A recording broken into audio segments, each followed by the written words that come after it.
Today, for my own sanity, we are going to be watching some weird AI Bible stories, and you may be wondering, but how is this good for your or anyone's sanity? And to that I simply say, at least it's not real people saying really weird stuff. This video is called Judgment Day, and we have a couple others. This is a knockoff Pixar. It's completely, terrible and weird. It's going to be a good time. Let's watch it and see what we can make of it. In the future, a day is coming when God will judge all the people who have ever lived. Okay, so we made it 3 seconds without some weird stuff happening. I don't know if anybody noticed, but Satan up here was twerking. It is called Judgment Day, and it is when God decides who will go to heaven and who will be cast into hell. Okay, I think I should just point out, I'm pretty sure this was made for children, so keep that in mind. On Judgment Day, it is believed that Jesus will come back to earth. This won't be a quiet return. It will be powerful and glorious. The Bible says there will be loud trumpets, and the whole world will know that Jesus has come back. Jesus will look Mormon Jesus, apparently. like the great king from heaven. The sky will change, and everyone, no matter where they are, will see him. People who have died will be brought. What was this guy doing when Jesus decided to show up? I mean, this is obviously about people rising from their graves, but he doesn't look like he was, particularly dead at that moment. So I just wonder, why is he in this hole? What's and what is this hole made of exactly? This looks like an actual tomb, doesn't it? But there's a big square hole in it. Back to life. They, along with everyone who is still alive. This one's even weirder, isn't it? This does look like ground, so was this guy just chilling in the hole? Is this the guy responsible for digging the holes, but he doesn't have a place to live right now? He's in between places. He's just had a hard breakup, and he had to sleep in the hole for a while. It happens to the best of us. Is that the scenario here, or what's going on? Will gather before God. This is when the judgment will start. Jesus will be like a king. No, I think the judgment has already started. I'm judging these gods and Jesuses, man. Look at these people. These are not these are definitely Mormon Jesus and Yahweh, or maybe even Jehovah. What do Jehovah's Witnesses believe about Jehovah exactly? Sitting on a great majestic throne, and everyone will stand before him. On this day, everything we have ever done, said, or even thought will be known. Ah, man, that's going to be a hell of a show when I go up. Nothing will be hidden. The Bible says that books will be opened, including the Book of Life, which has the names of everyone who has chosen to follow Jesus and live in a way that pleases God. People will be judged based on their actions and whether they chose to accept God's love and forgiveness. And if they didn't, they will soon burn forever. Those who have followed Jesus and have asked for forgiveness for the wrong things they've done will be invited to live with God forever in a new, perfect world called heaven. Aw, how sweet. Look at this. Look at this monstrosity nightmare. What is this place supposed to be? I mean, obviously it's supposed to be heaven, but this is a monstrosity. Can you imagine trying to walk around this place? How are you going to walk around this place? There's plants everywhere. Heaven is described as a beautiful place. Good Lord. If I go to heaven, the last thing I want to encounter is whatever that is. Where there is no sadness, pain, or suffering. But for those who have chosen not to follow God and have turned away from his love, you're about to really feel his mercy. The Bible says they will be separated from God and won't be able to live in heaven. It sounds like Xenu from that Scientology episode of South Park. This part of Judgment Day Again, this is supposed to be for children, so yeah. Is sad, and it's a reminder of how important it is to think about the choices we make. Judgment Day is about justice and fairness. It's a day. Yeah, what's fairer than sending people to burn forever for not worshiping a guy who has too many fingers? Anybody else notice that? And Jesus packing 6 up in here. Day when God will make everything right. All the wrong things in the world, like lying, hurting others, or being selfish, will be dealt. What about burning people forever? Is that not, does that not qualify as hurting people, or what? What's happening with that? Dealt with. It's also a day of hope for many people because it means that God's goodness and love will finally make everything in the world good and right. Man, those were like some weird, like, you know, tears, weren't they? The story of Judgment Day teaches us that our actions and choices matter. It's a reminder to live in a way that is kind and good, to Play guitar for Jesus today, and it'll save your soul, apparently. ask for forgiveness when we do wrong, and to care about others. It's also a story about God's promise to make a new What if I care enough about others that I would not, like, send them to, like, burn forever? This next one is called Jacob and Laban, and this is definitely, like, one of the more unhinged ones I've seen, and I've seen a fair amount from this channel, so pretty unhinged by, like, any standard. In the ancient lands of Mesopotamia, there was a man named Jacob. Jacob had to leave his home because his brother Esau was very angry and wanted to kill him for stealing his blessings. Notice how they both had like 4 faces over the span of a few seconds? I'm already confused. Who is who? How am I supposed to know who they are when I see them next? He ran away to a land where his mother's family lived, and there he met Rachel, Laban's daughter, by a well. Jacob fell in love with Rachel the moment he saw her and cried because he was so happy. He wanted to marry her. Oh my god, that was a jump scare and a half, everybody.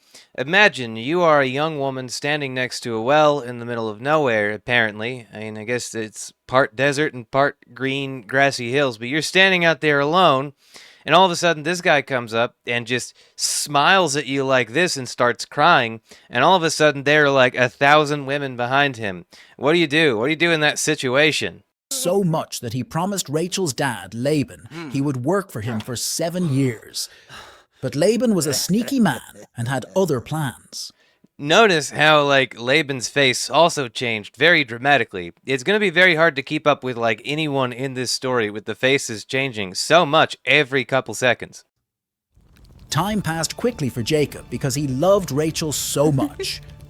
But on the wedding day, 7 years later, Laban tricked Jacob by giving him Leah, Rachel's older sister, as his wife instead.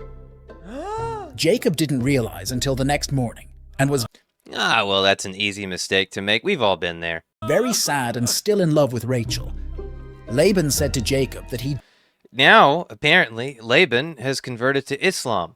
did this because of a rule that the older sister should get married first. He then told Jacob he could also I love, like, how this guy's features just get, like, more and more dramatic and pointy. Like, now he's got, like, the villain mustache. He's in, like, a gigantic, weird palace or something.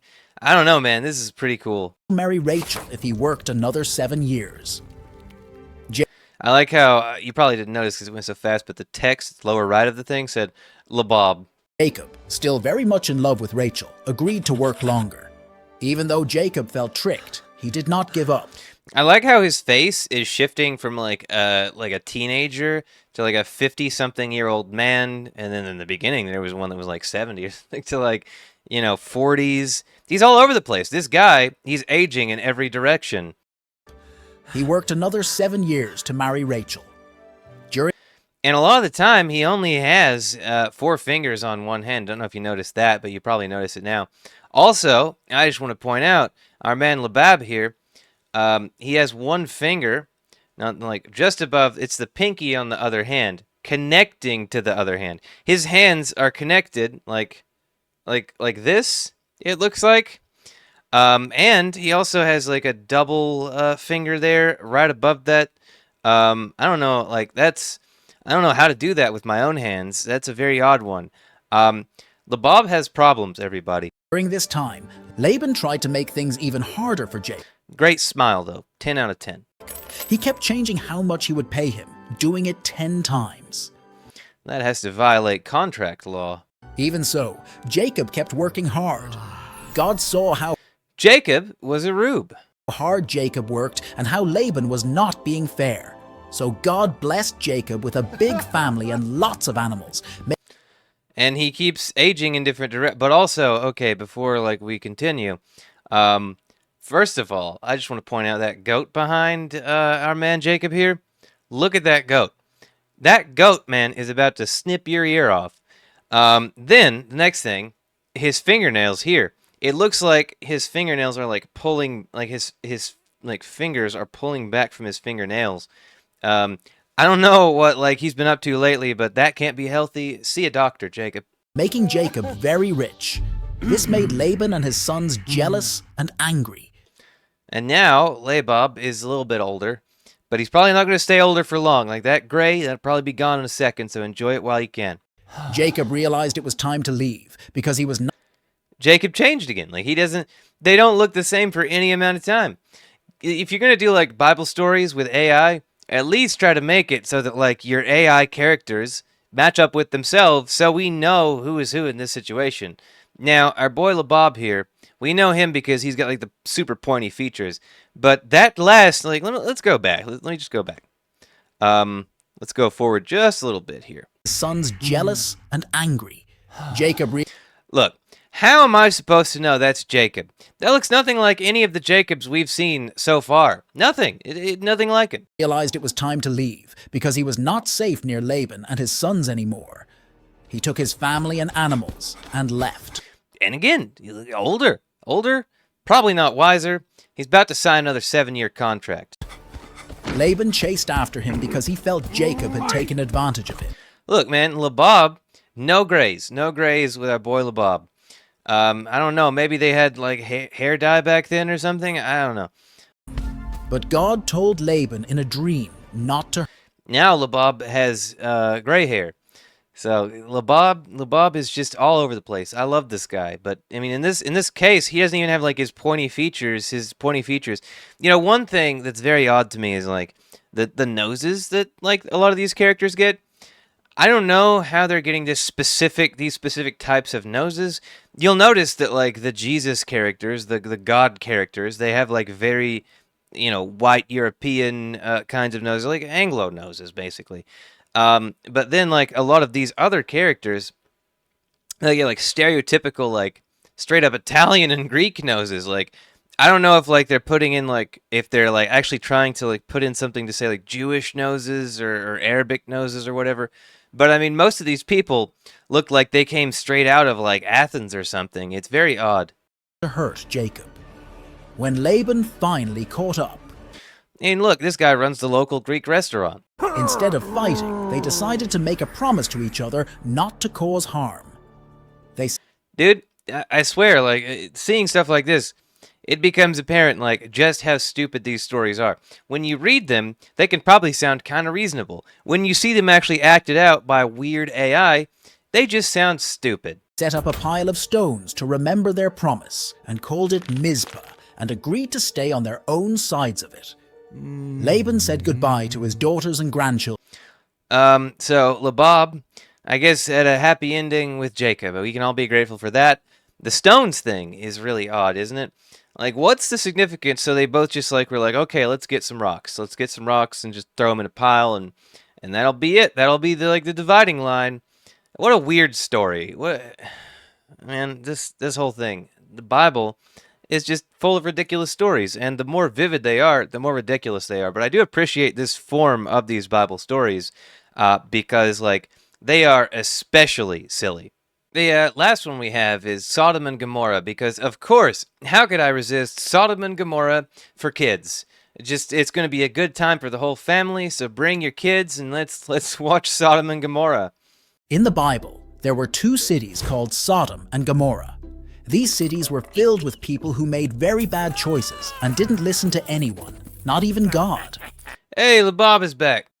God saw what was happening. Oh my God, talk about a horror, an abomination. We got this terrible eye in the sky overlooking the city. I like how in every video that involves like God noticing something, it's literally represented as just like a big an eye in the sky. And was very sad. He decided that he couldn't let it go on anymore. But there was one good man named Lot who lived in Sodom with his family. God didn't want to hurt Lot because Lot always tried to do what was right. So God sent two angels disguised as men to Sodom. They went I gotta say, that's not a very good disguise at all. to Lot's house. I mean, I could tell. Look at the wings. It's pretty easy. It's not. What do you mean disguise? Lot saw them and invited them in. being kind and hospitable. He didn't know they were angels at first, but he wanted Yeah, it's pretty hard to miss, isn't it? to make sure they were safe in his city. But the people of Sodom saw these strangers and wanted to harm them. They surrounded Lot's house.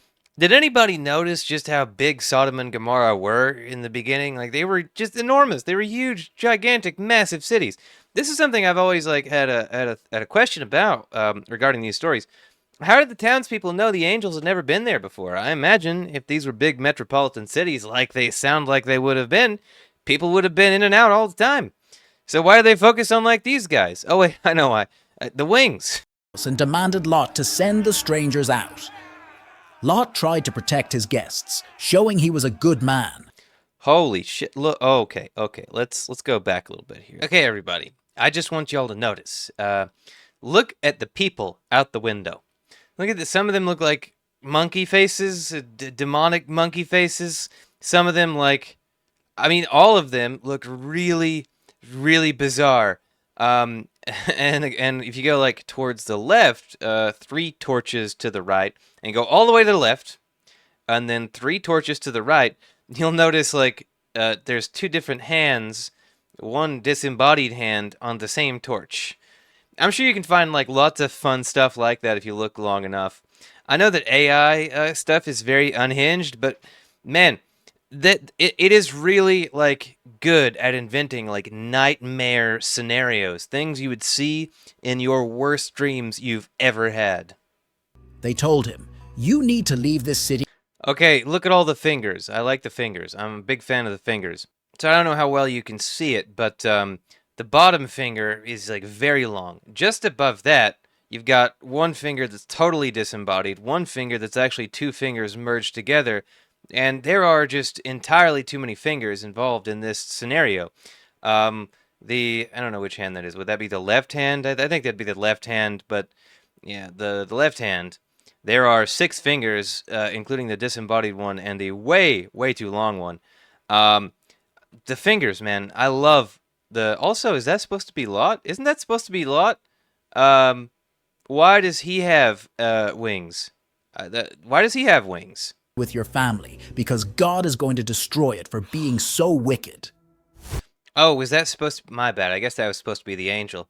The angels told Lot to take his wife Oh, now they look completely different. How am I supposed to keep up? and 2 daughters and warned them to not look back once They gave Lot a fortune cookie and opened it up, and it just said, "Don't look back." It turned out to be a very good fortune, in fact. they left. God was going to rain down fire and brimstone from the sky to cleanse the land of all evil. So I think cleanse is a poor word choice for what just happened there. But again, this is for kids. You notice the guy, when he didn't actually describe what the townspeople wanted to do to the angels. It didn't really tell the story of Lot offering to send his daughters out instead so the townspeople could get to know them. So obviously it's very sanitized. This is definitely the kids' version of it. But how do you make the kids' version of a story that is so fundamentally dark and demented? Lot and his family ran away in the middle of the night. They ran as fast as they could, away from the cities of Sodom and Gomorrah. Behind them, the sky lit up as fire fell, burning everything in those cities to the ground. Look at how, in the far distance there, it looks like Manhattan or something. This looks like a modern city. This doesn't look like a city from thousands and thousands of years ago. I know some cities, there was one city in Yemen that is pretty tall. It's like the Manhattan of the desert. But in the background there, I mean, that's totally like New York City or the denser parts of London or any number of other... That's modern big city territory right there. Is this some socio-political commentary we're getting? It was like a giant fiery storm wiping away all the wrongdoings. Lot's wife, however, made a big mistake. Along with apparently 100+ other people lurking in the background that we didn't hear about until now. Even though the angels told her not to, she looked back to see what was happening to the city. And because she didn't listen, she turned into a pillar of salt, stuck there forever. Well, that's a perfectly reasonable thing to do to someone. Lot and his daughters kept going, safe because they listened to the warning. They remembered not to look back and lived on. remembering the lesson of what happens when people choose not to do what's right. They learned the consequences of bad choices and the importance of listening and following guidance, especially when it comes from God. Okay, well, that was a lot, but hey, it served its purpose. I feel a lot better. I don't know about you, but that was kind of fun. We got to do more of those if y'all like it. I did one of these before, and almost nobody liked it. So, hey, let's see what happens this time. Maybe people will enjoy it, and we'll do another one. Hell, we might do another one anyway at some point. But I digress. So that was really something, wasn't it? I love these things so much. They're so terrible. They're so bad all around. So devoid of creativity and emotion and feeling, and just the most dry retellings of these stories over the worst animations. It's just really hard to keep up with. And the stories, although they seem to be aimed at children, are just always like filled with like inappropriate details and things that are going to give your kids nightmares. And in the comments, people are always like, blessed. This is a blessing. Oh, it's so true. It's so good, bestie. We really need this. We need to teach this in schools. We need our kids to learn this in schools. So thanks for coming. Thanks for being here, and I hope you have a great one.